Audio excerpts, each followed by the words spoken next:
मेरे पास एक ही बच्चा बन गया। आप जिस व्यक्ति को भी इस वीडियो में देख रहे हैं, ये मृतक फैज के पिता हैं। फैज दरभंगा के यामाहा एजेंसी में काम करते थे। सोनू पासवान नाम के एक व्यक्ति ने निर्मम तरीके से उनकी हत्या कर दी।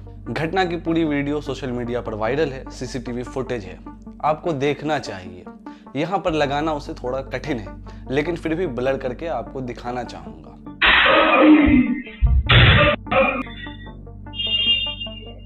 देखिए कि किस तरीके से सोनू पासवान एजेंसी में आता है और फिर जिस बर्बरता से उसने फैज के ऊपर हमला किया है, वो देखने लायक है कि कैसा दिल होता है। पत्थर दिल लेकर के लोग कूद जाते हैं। इस पूरे मामले में पुलिस ने अभी तक सोनू को गिरफ्तार किया है और वो सलाखों के पीछे है।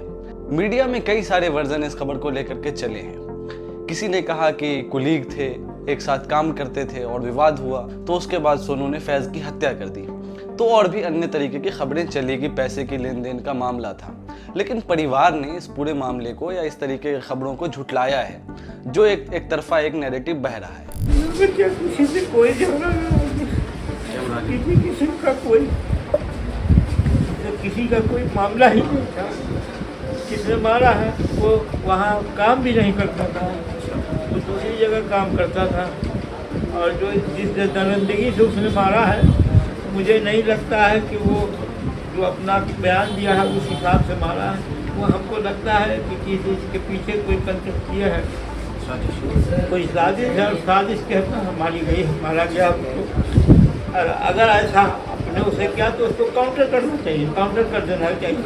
यामाहा एजेंसी का मेन ब्रांच दरभंगा में था। फैज पहले वहां काम करते थे, फिर जब उसका नया आउटलेट खुला तो फैज वहां काम करने चले गए, वहां भेजा गया। फैज को वहां मैनेजर रखा गया। वहीं सोनू पासवान आता था अपनी गाड़ी की सर्विसिंग के लिए। नई एजेंसी में सर्विसिंग के लिए कोई खास सुविधा मौजूद नहीं थी, इसलिए ओरिजिनल ब्रांच पे मेन ब्रांच पर भेजा जाता था लोगों को गाड़ी लेके। सोनू मेन ब्रांच पर ही जाकर के गाड़ी की सर्विसिंग करवाता था। जो लोग सोनू को जानते हैं, जिन्होंने उसकी गाड़ी की सर्विसिंग की है, घटनास्थल पर बात करने से उनसे मालूम पड़ा कि सोनू का चरित्र ही ऐसा था। रंगदार टाइप आदमी थे। लोग बताते हैं कि वो रंगदार था। आप लोगों को भले ही पता ना हो इस शब्द के बारे में, लेकिन मैं आसान कर देता हूँ। रंगदार वैसे व्यक्ति को कहते हैं जिसको भय या खौफ ना हो। किसका? कानून का। वो अपनी मर्जी कर चलता है और हमेशा एक तैश में होता है। मेरा बच्चा वो यामा के पूरा काम करता था, जॉब में। अचानक हमको 4-5 बजे खबर मिली कि माँ गोली चली, उसको होने लगा। फिर यहाँ से जब निकले बेबसी आलम में, तो फिर रास्ते में किसी ने कहा कि नहीं उसको रॉड से मारा।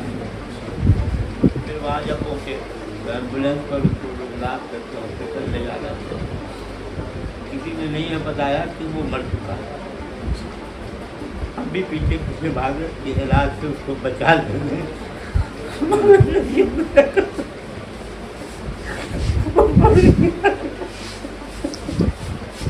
फैज की हत्या हो गई। फैज 38 वर्ष के थे। 2018 में उनका निकाह हुआ था और एक छोटी सी बच्ची है। फैज का परिवार पूरी तरह से टूट चुका है। फैज के छोटे भाई सैफ बताते हैं कि फैज का किरदार बिल्कुल ही सरल, आसान था और बहुत ही ठंडे मिजाज के मालिक थे। फैज के एक दोस्त ने भी उनकी बातों में इजाफा करते हुए बताया कि पिछले 1 दशक में फैज के साथ वो दोस्ती में उन्होंने कभी ये नहीं पाया कि फैज ने किसी के साथ एक ऊंची आवाज में बात की होगी। पड़ोसियों का भी यही बयान है। बहरहाल फैज का परिवार पूरी तरह से टूट चुका है। पिता अपने छोटे बेटे फैज के छोटे भाई सैफ को कैमरे पर नहीं आने दे रहे हैं। उनको खौफ है कि उनके दूसरे बच्चे के साथ भी ऐसा ही होगा। फैज के परिवार और रिश्तेदारों ने प्रशासन से मांग की कि इनकाउंटर होना चाहिए और स्पेशल ब्रांच इसकी जांच करे। परिवार का आरोप है कि पुलिस इस मामले में ढील बरत रही है। सोनू को अरेस्ट तो कर लिया है, लेकिन उसे सेफ जोन में ले जाकर के रख दिया है। लेकिन वो भी नहीं हुआ, उसको सिर्फ पकड़ करके उसको जेल में बंद कर दिया गया, हिफाजत दी गई। हिफाजत दी गई उसको। तो आगे आप लोगों की क्या मांग है? मेरी मांग यह है कि या तो सीबीआई से जांच कराए, ताकि मेरे दूसरे बच्चे पर फिर वार न हो। और अगर ऐसा नहीं होता तो फिर हम अपने बच्चों को घर से नहीं निकलने दे पाएंगे। मेरे पास एक ही बच्चा बन गया। जबकि अगर कोई मुसलमान ऐसी घटना में शामिल होता है, मुसलमान की इन्वॉल्वमेंट की खबर आती है, तो इनकाउंटर तक हो चुका होता है, घर पे बुलडोजर चल जाता है। अगर आप मेरी बात से सहमत नहीं है तो आप हाल ही में उत्तराखंड का मामला देख लीजिए। देहरादून में विनोद नाम के एक व्यक्ति की हत्या होती है। मामला सांप्रदायिकता से कोसों दूर था, लेकिन मीडिया और बीजेपी आउटलेट्स ने किस तरीके से इस मामले को सांप्रदायिक बनाया।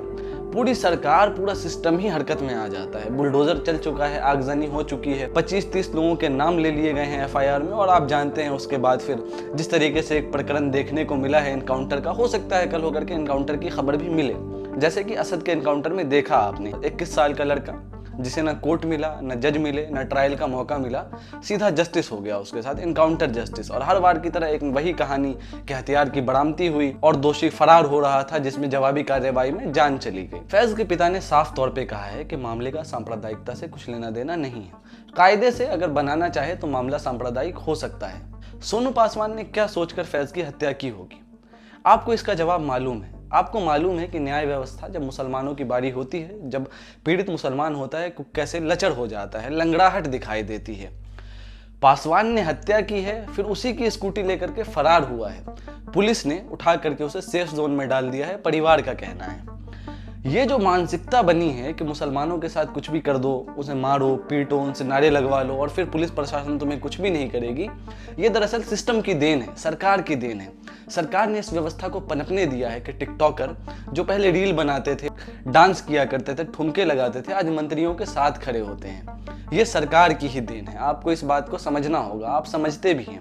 फैज के इस मामले में परिवार इसलिए भी चिंतित है क्योंकि जो न्याय प्रक्रिया रही है, जिसके बारे में हम बात कर रहे हैं, वो बहुत उलझी हुई है। कुछ दिनों पहले ही रमजान के महीने में रोशन खातून जो कि 40 साल की थी, उनकी लिंचिंग हुई थी। किन्होंने मारा था? आपको याद करना चाहिए, आप इस खबर को याद रखिए। एक औरत जो रोजे से है, उसे पहले पीटा गया पोल से बांध करके, फिर शराब में पेशाब मिलाकर पिलाया गया। रोजे की हालत में एक महिला है। होता क्या है कि आज तक हम बिल्किस बानो के केस को जानते हैं कि बिल्किस बानो के बलात्कारियों को संस्कारी कहा गया और उन्हें छोड़ा गया, बाद में तो मिठाई और माला पहनाया गया। इस मामले में जहां एक महिला की हत्या हुई है, उस महिला के मर्डरर्स जो दोषी हैं, उनके स्वागत के लिए कैसे कैसे चीजें की गई। फूल, माला, मिठाई बहुत दूर की बात है, पटाखे फूटे हैं, ऑर्केस्ट्रा लगा है बाज़ाब्ता। तो ये ऐसा मामला था, और वो भी दरभंगा के बगल के जिले मधुबनी की खबर थी। जिस तरीके से न्याय का पूरा प्रकरण रहा है, जिस तरीके से पूरा न्यायिक प्रक्रिया मुसलमानों के साथ दिखा, इसलिए भी वो चिंतित हैं और पुलिस प्रशासन के रोल पर सवाल उठा ही रहे हैं। फैज के पिता ने जो बयान दिया है कि मामला कम्युनल नहीं है, इससे मुझे तरुण के घर की याद आती है कि तरुण के परिवार वालों ने किस तरीके से एक आपसी रंजिश वाले मामले को कम्युनल बनाया, किस तरीके से पूरे इलाके के मुसलमानों को परेशान किया। और ये मामला सिर्फ एक इलाके तक सीमित नहीं था, नहीं रहा। देश भर में तरुण की मौत का शोक मनाया गया। मीडिया ने जिस तरीके से फ्रेमिंग की, जिस तरीके से कहा गया कि हम होली ईद के दिन मनाएंगे, खून की होली खेलेंगे, उन पर कोई कार्रवाई नहीं हुई। अभी भी उनके बयान आ रहे हैं। तरुण की मां के बयान को आपको सुनना चाहिए। उन्होंने क्या कहा था? उनके बयान में उन्होंने साफ साफ मुसलमानों को कभी सूअर कहा, कभी कहा कि सूअर का मूत पिलाओ, कभी पिल्ला कहा, जो कह सकते थे कहा। क्यों? क्योंकि उनका एक बच्चा मरा था। रोज इस देश में मुसलमानों के बच्चे मारे जा रहे हैं। इस बिलखते बाप को देखिए, उस वक्त में उनैस मरा था, उसके बाप को सुनिए आप। उसी वक्त में कितनी हत्याएं हुई थी, उनको देखिए। लिंचिंग के कन्विक्शन रेट को आप चेक करिए कि सिर्फ मात्र लिंचिंग में क्या होता है। बिल्किस बानो के बलात्कारी पुराने हो गए। आप रोशन के कातिलों को देखिए कि उसको कैसे सेलिब्रेट किया इस सोसाइटी ने। ऐसी व्यवस्था में जहां कानून व्यवस्था इतनी लचर हो, सरकार खुल्लम खुल्ला उन लोगों के साथ होती है जो मुसलमानों को गाली देते हैं, डिह्यूमनाइज करते हैं, उनके खिलाफ जेनोसाइड तक की कॉल्स देते हैं। आपको देखना चाहिए, दक्ष चौधरी और उसका जो गैंग है यही तो कर रहा है। संरक्षण मिला है उन्हें, किनका मिला है? सत्ता के लोगों का। ऐसे लोगों को जब संरक्षण मिलता है तो ऑलरेडी सेक्युलरिज्म, डेमोक्रेसी फेल हो चुकी होती है। फिर भी न्यायिक प्रक्रिया में भरोसा रखते हुए फैज के परिवार ने शालीनता के साथ, सरलता के साथ, इस रोते बिलखते बाप ने, उसके छोटे भाई ने, उसकी मासूम बच्ची जिसको अंदाजा भी नहीं है कि उसके घर में क्या हुआ है, उसकी जिंदगी अब किस तरह बदल जाएगी, पूरी जिंदगी उसे बगैर बाप के साये के जीना होगा, वो लोग न्यायिक प्रक्रिया में ढंग से जांच की मांग कर रहे हैं। प्रशासन ने आश्वासन भी दिलाया है कि जांच होगी। उम्मीद है होगी, होनी भी चाहिए, क्योंकि न्याय हर व्यक्ति के लिए जरूरी है। राइट टू इक्वलिटी की बात करता है संविधान, लेकिन इक्वलिटी कितना है वो भी आप जानते हैं। अगर ऐसा अपने उसे किया तो उसको काउंटर करना चाहिए, काउंटर कर देना चाहिए कि पुलिस जिसने किया है उसका एनकाउंटर करना चाहिए, लेकिन वो भी नहीं हुआ। उस उसको सिर्फ पकड़ करके उसको जेल में बंद कर दिया गया है, उसे हिफाजत दी गई है। राहत इंदौरी का एक शेर है कि न हम सफ़र से न हम नशी से निकलेगा, हमारे पाँव का कांटा हम ही से निकलेगा। ब्राह्मणवादी मीडिया ने जो काम किया है, जो हर रोज़ मुसलमानों को डेमोनाइज कर रही है, ये उसके अलावा और भी जो मीडिया के दूसरे विंग्स हैं, चाहे वो किसी भी विंग का हो, एक ही पंक्षी के दो विंग हैं, उनसे बचिए, अपनी बात खुद से करने की कोशिश करिए, अपना ख्याल रखिए। आप देख रहे थे रियाज की रिपोर्ट। मेरा नाम है रियाज हैदर। धन्यवाद।